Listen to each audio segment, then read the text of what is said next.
every time I hear this, I always hear a little bit different things. So what do you got for us, man? Well, I tell you, Scott, I've been down in Austin doing loans for almost 30 years now, and about 10 years ago started to expand my market to do education, and so I read a lot of books. I've been part of your organization for a long time, and I read this book a couple last year, or this year actually. This was called The One Thing, written by Gary Keller, of course, and Keller Williams is based here, so it's sort of a local popular thing. And I love the book so much, I went ahead and got certified by the company, by Keller Williams International, to teach it. And so I've put together this PowerPoint presentation, which I actually take out to the real estate market and teach realtors on the principles of the one thing. And we're going to do a little condensed portion of that this morning here today. Awesome. Awesome. Love it, man.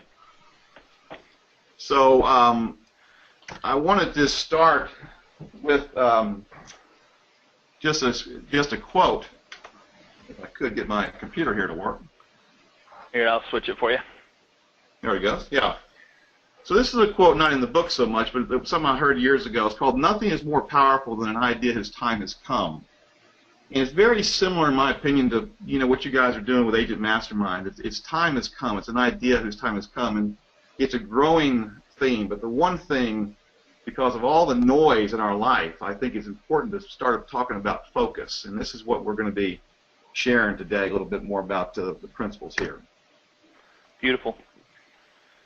So a couple years ago, I had the opportunity to read a book, which is not really a business book so much as more of a spiritual book called The Top 5 Regrets of the Dying by Bronnie Ware, who's Bronnie Ware is a hospice nurse in Australia, a palliative care nurse, and over years and years of taking care of people in their last several months of life, I put together kind of a list of things that people found of their regrets. Muted. She had the top 5, which are basically, I wish I'd let myself be happier, I wish I'd stayed in touch with my friends more, and I wish I had the courage to express feelings, and I wish I hadn't worked so hard. And I think we can all relate to those on some level. So this really spoke to me a couple years ago, and this is part of the process of this one thing. In the number 1 regret was I wish I'd had the courage to live a life true to myself and not the life others expected of me. And I think as lenders or realtors or even business people, our time is so stretched, that and sometimes making changes in your life takes courage. It's pretty simple. You do something different, to step outside the box, if you will. So the one thing is really talks about how to position yourself to, make sure that you're doing what's most important. So basically, the one thing, in my opinion, is about living a life, with no regrets. And Mark, why is it you think that? What do you think is it that keeps people from doing that, from living what they want to live instead of what somebody else wants them to live or expects them to live? What do you like? And I know you and I have had many meetings together, and we share the same philosophy. But a lot of people can't ever get past what other people expect of them and live their own life of what their goals, dreams, and desires are. What do you? Do you have any? I know you've probably taught CE class to more than anybody that I've ever met in my life, and maybe more than anybody that I know or out there in the world. In the world. So, maybe there's no one answer, but I just thought I would ask you, and there's no right or wrong answer. And it's a great question, Scotty, and I don't think there is one answer. I think sometimes it's cultural. I think sometimes it's how you're raised, if you will. Sometimes it's just being unconscious, not knowing what it is that you want. And I can look back. True. I'm 55. I can look back on my life, and I have, I don't have time to talk about my regrets, but they're there. So most of it's trying to make a commitment to live differently, to live more purposefully, if you will. And okay. That's what the one thing's about. A lot of us just, if you will, wing it. In our business, in our personal lives, in our spiritual lives, whatever it is, we don't take time to really find out what's important to us. And down the road, we say, well, I have X, Y, and Z regrets. Nobody can really live without some, but the idea is to live a life, more full. And that's what you guys, you and Carl have preached over the years, which I love. So it's very consistent with what y'all y'all's mantra is. But excellent, man. Yeah, good answer. You know, this number here, I throw this number up on the screen, and I always ask the crowd, I say, what does this represent to you? And I get all sorts of different answers, of course. But the fact of the matter is, 1440 is the number of minutes we have each day. And so the question is, how are you choosing to live your life minute by minute, if you will? And so we're going to get down to this a little bit further in the presentation, but really focusing on a small, going small, if you will, thinking maybe not minute by minute, but certainly hour by hour. What is it I'm trying to do today? What's the one thing I can be doing to make my life better? So. And Rose on the call, you know, we were talking about what is the one thing, like what's keeping us from that one thing, and Rose said lack of education, which I would also recommend, you know, would agree with too. So. Well, I do too. It's a good point. I mean, you have to be aware of different options. You have to be aware of possibilities, if you will. So I love this quote by Mary Oliver, where she says, "So tell me, what is it that you plan to do with your one wild and precious life? You know, spend some time with that. Think about that for the next 30 years." You know, right. I mean, let's face it, we only get one shot at this, and so this is about trying to determine what's important. And we're going to talk about purpose and priorities and all that sort of thing. So Gordon Keller, he says, so here's the point. The point is, don't average your life. You know, most of us, you know, Wordsworth says, one of the famous philosophers says, you know, most men, and you could put in women, I guess, live lives of quiet desperation, which means that they don't live to their full potential. So with the one thing, it's about don't average in your life. You know, what does it look like to have an extraordinary life? And not just in business, but to relationships and marriage and parenting and, you know, religion or spirituality. And we're going to be looking, you know, not so much in this presentation today, but next week as a follow-up is to break it down and to kind of look at life, you know, set goals around that, which is not, in theory, a new idea, but the way he presents it, I think, is. So he says, well, how do you live a life with no regrets? And it's the same way, you know, to extraordinary results with purpose and priority and productivity. He uses this iceberg mountain or something. Yeah. Well, iceberg, right. Point, you know, that there's what he calls the 4 Ps. And I've seen the iceberg example used many times, but not quite like this, where what's beneath the water, if you will, the bulk of the iceberg, 90% of it or whatever is below the water that you can't see, and that's who you are internally. That's your core. Your core. Yeah.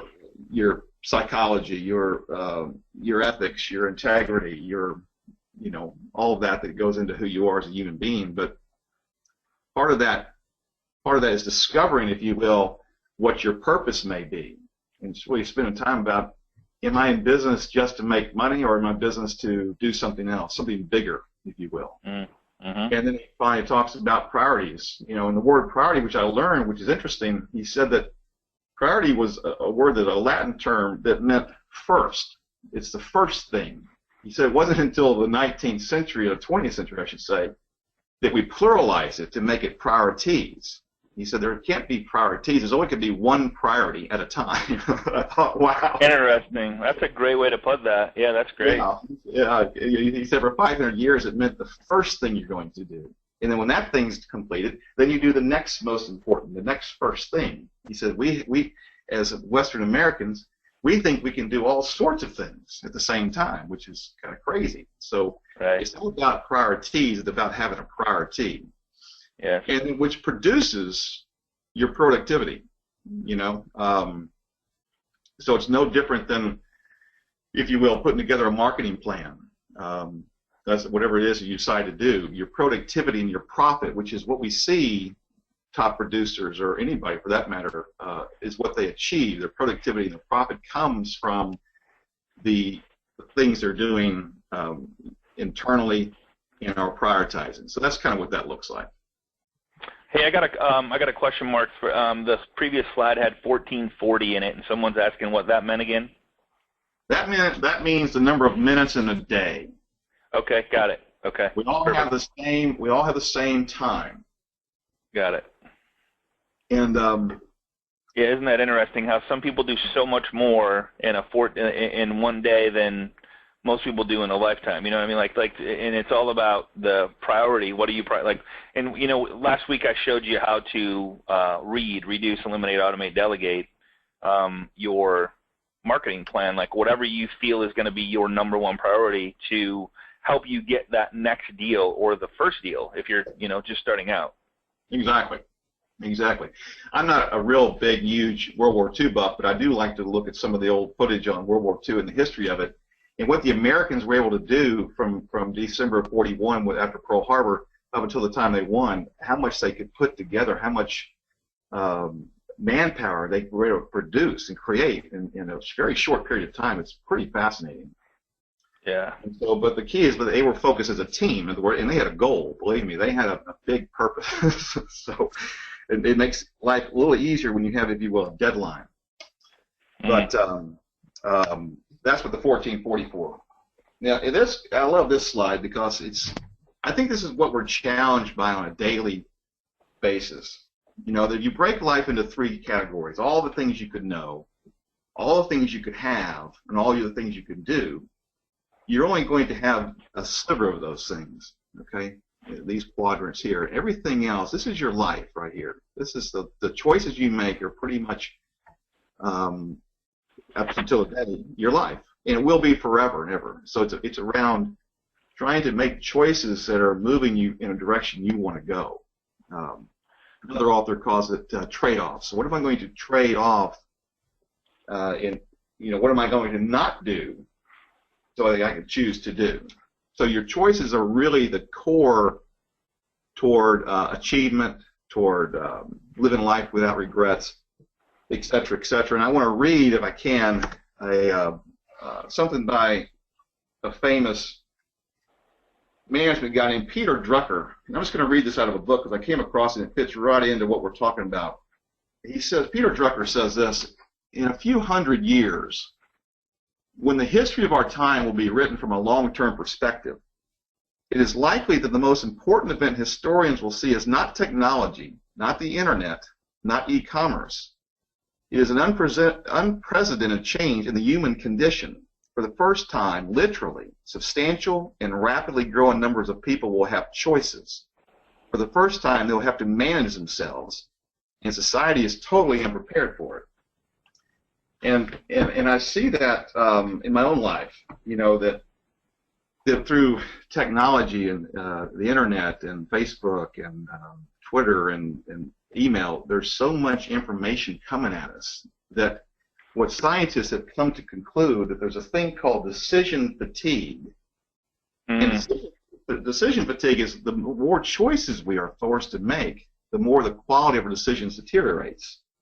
And so they've actually studied this in the last, that's why I say the timing for this is perfect, because in the last 15 years, with all the information that you guys teach on, all the cool tools, that it's hard to kind of, on some level, stay focused. It's almost like it's more complicated. And so, the more it's called decision fatigue, and I feel that sometimes. I'm thinking, man, if I have to think about one more thing, I don't know what I can do. Especially all the stuff that we have coming at us on a daily basis, like email and phone and text and Facebook and all the social media sites. It's like family. I mean, like all this stuff coming at us, and then we got to go. All right, well, I gotta be productive, right? I got like what is my like sole purpose today? What do I want to accomplish today? And then you got all this stuff being thrown at us. It's insanity if you let it all in. It really is. And so the one thing is about prioritizing your time. And you talk about this as well in some of and we'll talk about the Pareto principle as well. But it's taking the time, whether it be an hour or 2 or 3 or 4 a day, to really just spend on something that's important that's going to move you forward, as opposed to returning every text immediately, or looking at Facebook posts and all that sort of thing. So most of that is noise and a distraction. My example I use in my class is I have 4 grandchildren. My wife the other day says, I want you to go to the store and buy some chips. And, we don't really have chips around our house, Lay's potato chips, Yeah. And so I go down the chip aisle, and when I was a kid, you had Lay's and you had Cheetos. That was it. And Right. now there's like 20 yards of options, and I'm thinking, what am I supposed to get in here, And I stood there for like 10 minutes, and it was just it's a minor example, but it's just so many more options these days than in the past. And there's another psychology issue called learned helplessness, and that I studied a little bit through this process. And it was really scientific. It was about some scientists back in the 60s who did experiments with German Shepherds. And the way it worked was they would take German Shepherds and they would place them in a box in three different. They split them in three different groups. And the first group of German Shepherds were in a box, and they would be shocked for a period of time. But in that box, they had a lever they could actually push down to make this shock go away, and they learned how to do that. So if a shock would come, they learned that they could push this lever, and that shock would go away. The second group had the same situation, but they made the lever not work. So that even though they tried it, it didn't work. And the third group of dogs were in the box by themselves with no shock at all. So the experiment went on to say that they put them in a box with a small partition, the same groups in the same order. The first group, it was the same sort of thing, but there was a partition in the middle where they could just step over. Where the shock came, there was no lever, but they could just step over to the other side where there was no shock. The group that had no shock learned quickly just to step over. Okay, but the dogs whose lever was broken, they just stayed there because they didn't think they had a choice because it never was broken before, so they never even moved. And so, learned helplessness is where the other side of that is that if we don't feel we have a choice to do something, then we'll just shut down. Primarily, we'll just quit, and that happens a lot of times in the market. When the market corrected back in 2008, 2009, I had lots of friends, loan officers, just quit. They said, "Well, the party's over. There's nowhere to go, so we're just going to get out." But some of us who are still around said, "Well, we just need to change how we do business. We need to learn." Well, on the flip side too, if I see it a lot where people we'll have we've done this on stage before, and you might have even seen it. We'll line 5 people up, and we'll give each person a 20, and we'll hand them 100. They'll hand us a 20, and we'll give them back 100. So 4 in a row. Yes, it works. Yes, it works. Yes, it works. Yes, it works. And the 5th person, we go, "Nope, I'm not going to do it." What do you mean you're not going to do it? We just seen 4 people do it. No, it's not going to work for me. You know what I mean? Right? And so on the other hand of that, somebody tries something. For example, say you send to your past database, and you send to your past database something really cool, and you only get 3 opens. You're like, man, that's failure, right? You're like, okay, I'm not going to. To yourself, you feel that's failure. So you go, I'm not going to do that again because that kind of hurt. I can't believe all these people that know, like, and trust me, only 3 of them opened my email. So you take it personal, and then you stop doing it, where that's 3 more people. Instead of looking at it like that's 3 more people that opened my email than if I'd never sent the email. Yeah. That's you know what I'm saying? That's a great analogy. Yeah. Because a lot of us are focused on what doesn't work as opposed to what's working. Well, the other thing too is we'll I mean, and I know you've had this. You be in a room of 50 people, and 49 people are cheering, going, "I love you, Mark. You're awesome." And there's one in the back of the room going, "Mark, you suck. I can't believe you're showing us this crap." And you're focused on the one person trying to fix that person. "Oh my God, I can't believe I'm a failure." But 49 people are cheering, and one person's going, "Oh my God, this is terrible." And we focus on the one that thinks it's terrible, instead of the 49 that thinks, "Oh my God, you're awesome." And so that's just a learned helplessness. Flip the switch, focus on the fans, let the other. There's always going to be somebody that doesn't like you, or doesn't work with you, or says no, or doesn't agree with your core, you've talked about, and it's okay. Yeah, absolutely. And I think a lot of that comes from childhood stuff that we're just not clear about, but it's very, very true. Right. this idea of learned helplessness is sort of pitiful, but it's universal too on some level. Yeah, absolutely, absolutely. So, it's really something to think about. But I think your analogy is perfect when it comes to, you're not going to win over everybody, not every customer, not every realtor if you're trying to, sell your mortgage services, et cetera, but focus on the wins. Right. So that goes back to this thing, and Keller Williams, I'm sort of tied in with those guys here locally, and they have a thing called BOLD, B-O-L-D, and they have BOLD laws. BOLD stands for Business Objective Life by Design. And so this is just one of the BOLD laws. They have several. Change your thinking and change your world. So one of the things you've done for me over the last several years is helped me with my mindset and changing your thinking, not just with strategies, but how I view things. So I just want to throw that out there to you, Scotty, because that's thank you, brother. Appreciate that, man. That's been huge, and that's what the classes and putting on otherwise.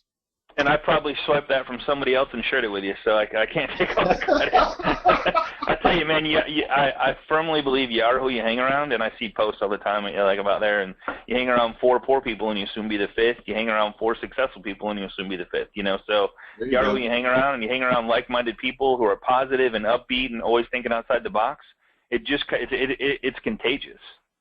Yeah, absolutely, and that's what I'm doing, is just being around people like you and others who just want to get on with it, Right. And I learned this term years ago from Robert Kiyosaki, from Rich Dad Poor Dad. He used to go around and do seminars, live seminars. Love that guy. Yep. Paradigm shift, which is basically a fundamental change in our approach or underlying assumptions in the way that you think. And it kind of goes back to my conversation a minute ago about how many, I knew dozens of really pretty talented loan officers back in 08, 09, just say, hey, my paradigm is business is the old way, and I can't seem to shift out of that. They didn't say that verbally, but that's kind of what they were thinking, Yes. Same thing with these new TRID rules that came out last Saturday. It's just another fundamental change in our industry we better adopt quickly, or it's going to be a big challenge. So again, I like the word paradigm shift. We all have a certain paradigm. A paradigm is really just the way you look at life or look at something. And to be more effective or to make changes, you have to shift out of that into a different way of processing information primarily. And this is just a quote from one of my heroes, M. Scott Peck. So a lot of this is around courage. Courage is not the absence of fear. He actually goes on to say courage, it's not the absence of fear. The absence of fear is some sort of brain damage. But it's really the making of action in spite of the fear. So, when I first started teaching, I didn't like standing up in front of a room. I wasn't very comfortable talking in front of a group. But I said, well, oh my God, it was horrible. Yeah. it's like that, And but then once you have the courage to do it a few times, then it gets easier and easier, and then it becomes natural. So a lot of this is also about building habits. So and we're not here to talk about teaching, but that's just one of my examples. And then I have this slide on success, and they say, well, let's define what that means. And I get all sorts of the ideas or responses from the agents in the room or whoever's in the room about what success means. Anything from living a good life to raising your children to giving back to the society. All sorts of things. They're all true. They're all good. But, sure, absolutely. One thing that Keller talks about in the book is that by their definition, I'm just going to use their definition, and he says that success is getting what you want. And I'm bolded what you want because there's 2 optimal words there. Number 1 is you, not somebody else, right. Not your boss or even your customer on some level. What is it that you want? And then the other thing is want. You got to know what it is that you want.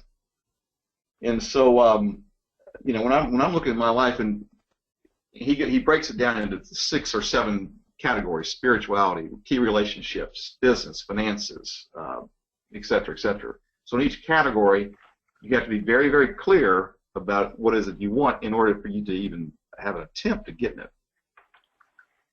And so this part right here is, the next slide is really about what he calls a geometric domino progression.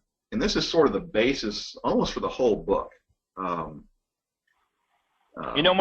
going back to the what you want, it's funny that for a lot of people, it is really hard to, when I say, because I ask this question literally 4 or 5 times a day to different people I talk to, and sometimes more, and I say, hey, if you had to wake up tomorrow morning, what would you want your business to look like?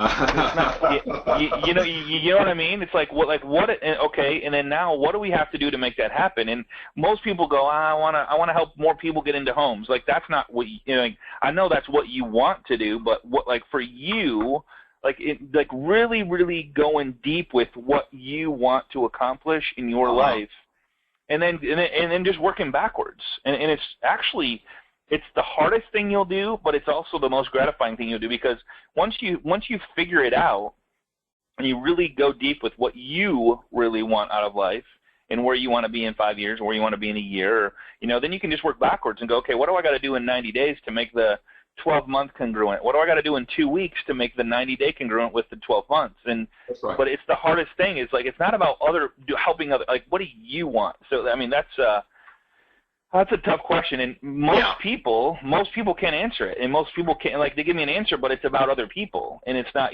so it's really it's funny how the average and probably most people want something for other people, and they don't know what they want for themselves. Yeah, and that's a great truth right there. When you look at your business model, what do you want your business to look like? Besides just make another sale or make another commission or whatever. Right. How are you going to leverage it? How are you going to build a business that works for you? Right. That's really the goal. Absolutely. Same thing with health and everything else.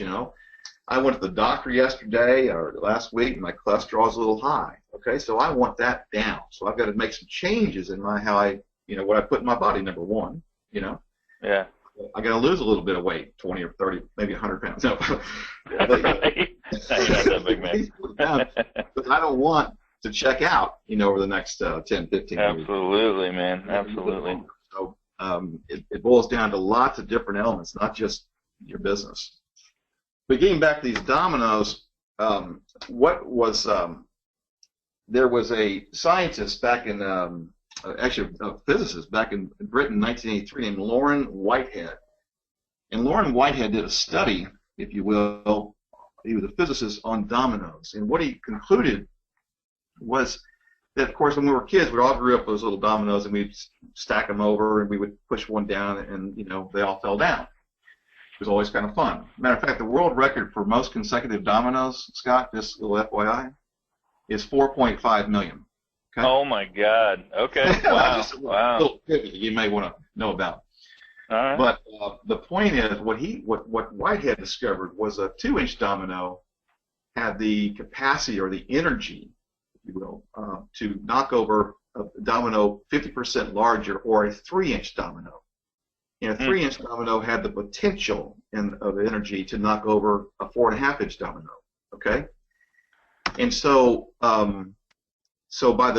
this is just a progressive diagram of what that would look like. So this is your very first domino, 2 inches tall.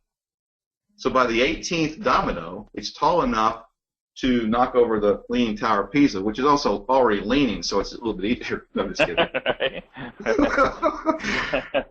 The 23rd domino is tall enough to knock over, the Eiffel Tower. The 31st, the Mount Everest. And by the 57th domino, it grows exponentially to almost be tall enough, if you will, to knock over the moon. So when they say shoot for the moon, they're not kidding. Okay. Mm-hmm. So it's kind of like when you double a penny every day for 31 days. It's like $10 million. So it's progressively going higher and higher. So what Keller and Papasan talk about is that extraordinary success is sequential. It's not simultaneous. It's doing one thing at a time. Knock over in the first domino, then go to the next one. Now, what you said a minute ago is exactly right. You take a goal, let's say a 5-year goal or a 1-year goal, and you break it down over time, backwards, if you will, and you got to start somewhere. Yep. Let's say today. Yep. So that goes more into goal setting and planning. We're not going to talk about so much today. This is more the principles. But the idea, of course, is to determine on a day-by-day basis or week-by-week basis, certainly, what's the most important thing I can do today. You know what's funny? You know what's funny about that, brother? Is like this is kind of go back to that one slide, just one back, where it says extraordinary success, sequential, not something. So it's one thing at a time. So here's what's really funny about that is I will talk to somebody, and this is a direct conversation I had with somebody, almost word for word. So a buddy of mine, I won't say any names, calls me up and says, Scotty, man, like the last 6 months have been the best 6 months of my career. I've made more money in the last 6 months than I've ever made in my life. I don't even know, quadrupled 5 times, 6 times my income since I started with you in January. Right. And then he goes, but I was on this webinar yesterday, and they were doing this one thing. And I just thought I'd call you and get your opinion on it. And I go, let me just reverse that conversation. So and I'll use you. I'll go, Mark, so you just told me that you've literally grown your income to the highest it's ever been in your life. And I know what you've been doing. You've been doing this one thing to make that happen. So now what you're telling me is you're going to stop doing the one thing that's got you to where you're at, and you're going to go try something else that you don't know whether it'll work or not. Right. What should you do? That's and insane. So, and where I'm going with that is when you find something that I think that it's part of our DNA, part of our core, is we get bored. We get bored with success. Right. Like, we chase shiny whistles. We chase, like, man, you know what? I called 100 of my past database and got 4 new deals. Right. That's no fun anymore. Right? You know what I'm saying? Yeah. So then I go, all right, well, what if someone else calls my past database? Because I know it works. Will it work as good? Will it work 80% as good? Or shoot, maybe it'll work even better. Right. And I can go do something that I want to do that may be fun today. And like, so when I guess where I'm going with this is everybody on this call knows what works. Right. And if you just get bored with it, or you go, you know what, I gotta stop, and whatever got me to where I'm at right now, and I gotta stop because I gotta take care of the business that I have, right, that I built up to. Why not hire somebody to do the middle part? Like we talk about a roller coaster, like we're going up on this roller coaster, and when we get to the top, we're like, oh my God, I got all this business. Now I got to stop, and then I go down, and I go, all right, I have a great month and a bad month, and a great month and a bad month. Why not put someone in place to help me once I get to the top of the roller coaster? Now they just take over, and I keep going. The roller coaster never ends. Going up. You know what I'm saying? Isn't that funny when you think about that though? Like we find something that works, then we stop doing it. Well. It's actually kind of sad, and I'll give you a personal example of that, and this is kind of embarrassing, but I'm going to share it anyway because nobody can see me. But back in 2008, when the things were bad, in 2009, I decided to change my model, so I started to teach a lot with these CE courses, and I was the first lender in town to teach, and I was teaching all the time. That was my one thing, and I had courses approved. I had taught thousands of realtors, and my business exploded. Yeah. And then it got to where I thought, well, I can get rid of I didn't say this to myself, but I quit doing that, and I thought, and then after a while I'm thinking, well, it's different. My business is different. And so now I'm starting back on teaching again as part of my bigger model because that's the one thing that worked for me, and I quit doing it one time because it kind of got boring. Yeah. Yeah. But now I've got new material. You got bored with it. You're like, that works. Let's go find something else that excites me now. It's like, it's so weird. It's so weird. I'm like, that is insane, Mark. But anyway, I just share that little bit of trivia. But so the bold law is focus on the plan, not the problem. Anytime you put together a business plan, it's not going to go perfectly. But the key is sure that you have accountability and support with your team or a coach like yourself. But to focus on the plan, and what Taylor talks about is your consciousness, or your conscious is your goal setter, but your unconscious is your goal getter. And that's part of the training of building habits over time. An example of a habit for me would be education and teaching, sitting up in front of a room where it would be 10 people or 100 people. It's all the same. It's a habit to me, and I can do it very easily, very comfortably, because I've done it so many times. But I had to shift my thinking around that because when I was several years ago, I thought, well, I don't feel comfortable doing that. But once I made a conscious decision to do it, then it became part of who I am. And so the problem at one point in my life was I didn't feel comfortable talking in front of groups. So I said, well, I've got to get over that. And when I did, then things changed. Very cool. So Keller spends some time also in the book talking about the lies. And he identifies, we don't have time today to go through the 6 lies, but he puts together a list of 6 lies. And we're going to talk a little bit about just one of them. But he says the 6 lies between you and success are that everything matters equally, which of course doesn't. Multitasking, he says, is a lie. A disciplined life. We all think we need to have a disciplined life, where he says you really need to build habit as opposed to just being disciplined. That willpower is always on will call, that I can always perform my highest, which isn't, of course, true. A balanced life. And we all talk about a balanced life, but the fact is there's a lot more to the conversation. But, your work and your home life are two different situations, 2 different animals. And big is bad, which really is big is hard. To go big is too hard, so I'm not even going to try. But I do want to spend a little bit of time on the first one, that everything matters equally. And so this is a big aha to me. He says, that not everything matters equally, and success isn't a game won by whoever does the most. Yet that's exactly how most play it on a daily basis. That I need to get all these things done. And so Gary Keller and Jay Papasan, the authors, would contend that it's not so much how much you get done in a day or the week, it's that what's the most important thing to do. And Gary talks about this when he was coaching top producing realtors back in the day, that he would give them, homework, if you will. He would be accountable, their accountability coach, and that he'd give them 3 things to do that week.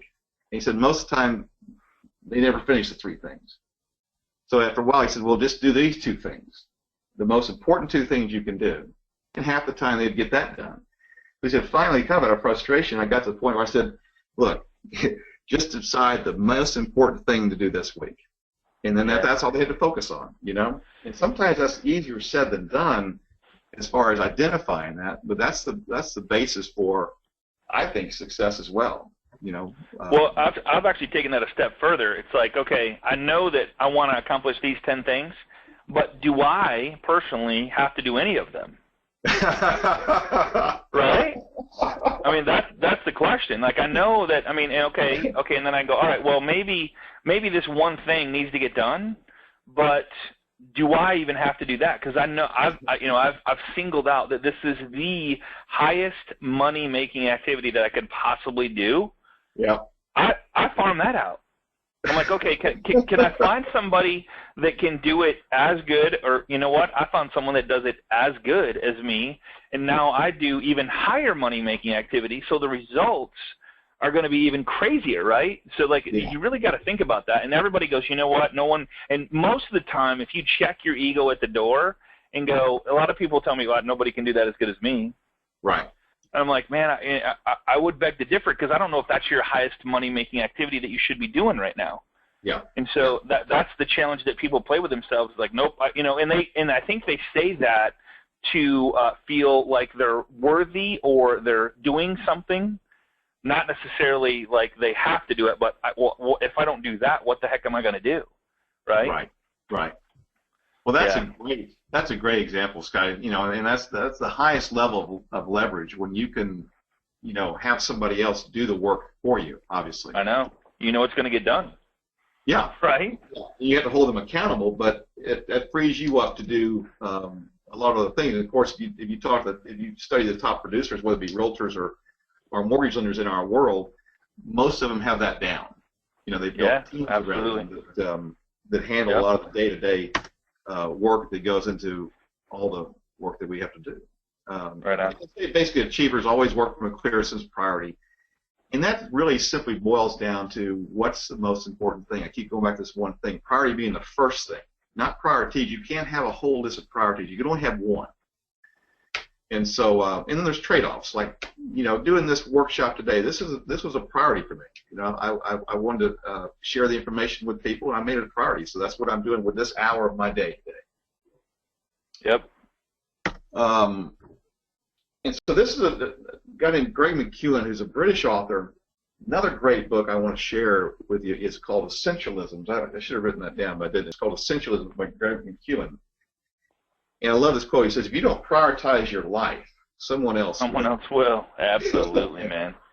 Absolutely. And that's, I think what's most of us being entrepreneurs or self-employed, we didn't want to go work for somebody. I've never worked for anybody since I was a teenager. Where I'm clocking in because they will prioritize your life. But my example with sometimes realtors is their customers, or sometimes lenders too. The customer prioritizes their life. Not that you shouldn't focus on service, but after a while there has to be a balance between relationship between what's important to you personally as opposed to just what other people want. Yeah, right on. So, Gary talks about, instead of a to-do list, we all have to-do lists. I say most all of us have some level of to-do list every day. We sit down and we write down the things we're going to do that day. He says you need to have a success list that is purposely created around extraordinary results. And so he said the thing about a to-do list, and I'm guilty of it myself. I mean, I was guilty of it last week. He said you write down things you need to do, and the first thing you write down is the first thing that comes to your mind. It may or may not be the most important thing. It's just the first thing that you think about. He said, so the key is to write your to-do list and then mark out what your should-do list. Got it. Because that's your success list. Okay. Love it. Because there's a lot of things we could do, and half the time, like you're saying, Scott, that you give a lot of that to other people to do. It could be an assistant. It could be a partner or whatever. I give all that to my wife. No, I'm just kidding. Right. But as far as working toward a goal, it's really important to be able to itemize, if you will, or to pinpoint what you should be doing as opposed to what you could be doing. And that's again a habit forming. It's a lot harder. Going back to Pareto's principle we talked about earlier. Pareto was an Italian economist back in the 18th century who had done some research on the wealth distribution in Italy back in those days, and he said that on average 20% of the people in Italy at the time owned 80% of the land. So they were the 20% had the most wealth in the country at that time. And years of study around this principle have come to the same sort of agreement when it comes to business, as an example, or other things. And y'all talk about this. I know it's it's everything. I mean, 20% of the fish are in 80% of the water. 20% of the roads are traveled by 80% of the people. Like every single thing you can think of is 80-20. Exactly. And the same thing. They've even looked at it in manufacturing companies. 80% of the problems come from 20% of the breakdowns. Absolutely. And I actually said that wrong. 80% of the fish are in 20% of the water. There you go. Backwards. You got a little water up there in Michigan. So what Gary Keller has done, and I love this because this is challenging, but he said, and I'm quoting out of the book almost, but Gary Keller talks about when he was building his company, which is now Keller Williams is the largest real estate company in the world as far as number of agents. And I've known this company since back in the mid-'80s when they had one little office for 40 people. Now they have 120,000 agents around the world. Wow. And he said back in the 90s, we were not struggling, but we weren't growing at the pace we wanted to grow. And he says, well, I brought my management team in for a day or two, and we wrote down just a big old, what he called a brain dump or brainstorm or whatever you want to call it, on things we can do differently as a company to change our trajectory. And he said at one point they had 100 different ideas. And he did what they call an extreme creative. They take those 100 ideas and they took the top 20% of that. And then they took the top 20% of that until they had one thing that they thought was the most important thing. which is the year 2000, Gary wrote a book called The Millionaire Real Estate Agent. Great book, by the way. Yeah. That's a great book. And he said the Great one book. thing he just determined in this extreme creative was, I need to write a book. So he basically stepped down running the day-to-day operations, hired some more competent people to him to take over the company. He wrote the book, and the business exploded. It's really quite a great story, but he talks about extreme creative, really getting small on the most important thing that you need to be doing. Yep. And so,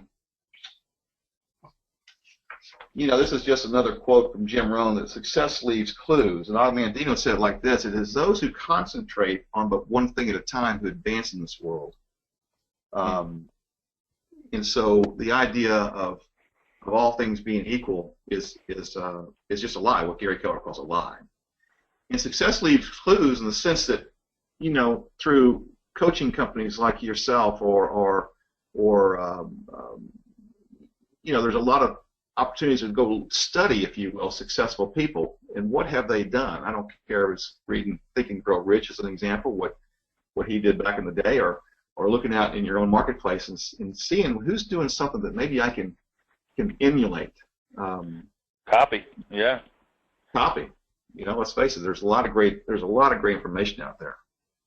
What's funny is Carl brought this up, and he got this from his son, it was profound, and I think you've heard it, where he said, everyone's equal until someone makes a decision. Yeah. Isn't that the truth? Because if we're equal, we're standing in a line, and I make a decision, I move forward, you're not equal anymore. Right. You know what I mean? So it's like, it's like that one thing that you decide to do, you're no longer equal with whoever else. So it's profound. I should put that slide. That's a great slide. Yeah. Everybody's equal until somebody makes a decision. Absolutely. And, so basically, to kind of wrap this thing up, I want to leave just a kind of short little list of big ideas. That less is better. It's not so much more is better. Less but better, I should say. Doing fewer things maybe, but being the best you can be at those things. Most of us, like you mentioned earlier, we're really attracted to shiny objects. Yeah. And saying, well, I'm going to try that, or I'm going to try that, and you never do anything particularly well. Right. So the big idea was find one or two things that you can actually master. If you need help, there's a lot of people that can help you out there. Absolutely. Again, it's not about getting more things done. It's about getting the right things done, which is sort of a repetitious mantra here. And finally, ask yourself, which problem do I want to solve? I would assume that everybody on the call today has some level of problem or challenge in their life. And which one do I really want to tackle first? It could be lead generation. It could be, budgeting. It could be health. It could be a lot of different things. But, which problem do I currently want to solve? So those are kind of the big ideas from this little session. I just wanted to throw that out. I love it, man. Yeah, I love it. One of the things I got is one of the things that kind of went through the whole presentation was the one thing. And I think people try to focus on too much. And, you brought it up. You kind of threw me under the bus by saying Agent Mastermind has done this for 3 years now. And it's the truth, though, because I don't know what that one thing is for you, and neither do you, Mark. I mean, we don't know what you're gonna sit in on a class and go, oh my God, like that's it. That is my one thing, and I'm going to do that, and because that's what I love to do, and that's where finding what that is that drives your passion, drives your economic engine, and gets you up in the morning, keeps you up late at night with like, I can't believe I get to do this, and I get to build relationships, and I get to help people, and I get to get people into homes, and I get to help their friends and family and coworkers, like whatever that one thing is, and then I get to live an awesome life of freedom and coolness. Right. Whatever that one, like maybe it's video marketing is one, and sure, getting out of your inbox might be another, and saving an hour so you can go home an hour earlier at night because you're trying to like a lot of people, like there's so many things we could talk about, but like finding that one thing, that's why we do different classes all the time, and I think this kind of this is great for like of the end of the year thing where like we could start 2016 fresh, start now with carving out what we really should be doing or what we really want to accomplish or that problem we want to solve. Dude, I love hearing. I don't think you can hear this stuff enough. You know what I'm saying? Yeah, I agree. Like, because no matter what level you're at, no matter how much you're doing or how much you're not doing, this is for everybody, and that's why I love this. I love what you do, man, and I appreciate everything you do. I know you're owner of Mortgage IQ, so if you guys are anywhere in the Texas area and you have you hear Mortgage IQ or Mark Hairston come up and he's doing a CE class, I'd highly recommend, because he does throw his passion into it, and that's what he's truly passionate about is doing the CE stuff. But it's stuff like this that I believe this is a part of, or bits and pieces of a CE class that you teach. And I appreciate you bringing it to the Agent Mastermind series, man. I appreciate you being part of our team, man. Well, you're welcome. And just hanging out with people like you, it really, like I said earlier, changed my paradigm and changed my thought process about things. So this is just a continuation of growth around. A lot of times it's just mindset, and talking about success. What is it that you really want? Really being clear about that. Yep, absolutely. And so one thing is to master the one thing, Master the one thing, man. And then after the one thing's mastered, what's the next one thing? Like one thing at a time. So good stuff. Let me make sure there's no questions. Could you repeat what the previous mention of the book? Okay, there it is, right there. I have the book. There's a book on the. Okay, it's not on it. I checked the Audible, and it's not on Audible yet. So. It's not. I know it's on Nope. CD. Nope. It may not be on Audible. Oh, it is on CD? Okay, cool. Awesome, brother. Hey, thank you so much for your time. I appreciate it. I know you're busy. I know you're going to be on next week. We're going to do a continuation of this in a different manner, and I appreciate that, brother. And you have no idea how much I appreciate you helping the people. And if one person gets one thing out of today's class, it would be, we've accomplished our job in helping one person have a better life. So I appreciate that, man. My number, if anyone wants to give me a call, I'll be happy to do that. Okay, cool.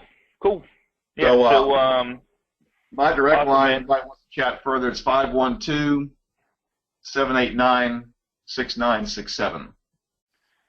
I have no way of putting that up.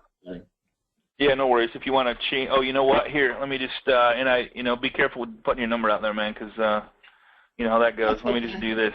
All right, let's do, so, let me just do this. You want me to just throw it up here? Yeah, throw it up there. 512. Insert word, 1 second. Okay, 512. 789. 789. 6967. 6967. All right, brother. All right, Scotty. There you go, man. Thank you so much. I'll see you at the same time, same place next week on Agent Mastermind. And, Mark, look forward to more good stuff, man. Thanks so much. Everybody have a great day. Be safe, and pick one thing and go for it. Focus on it, and then delegate it out. There you go. All right, brother. Thanks so much, brother. Appreciate you, man. See you next week. Bye-bye.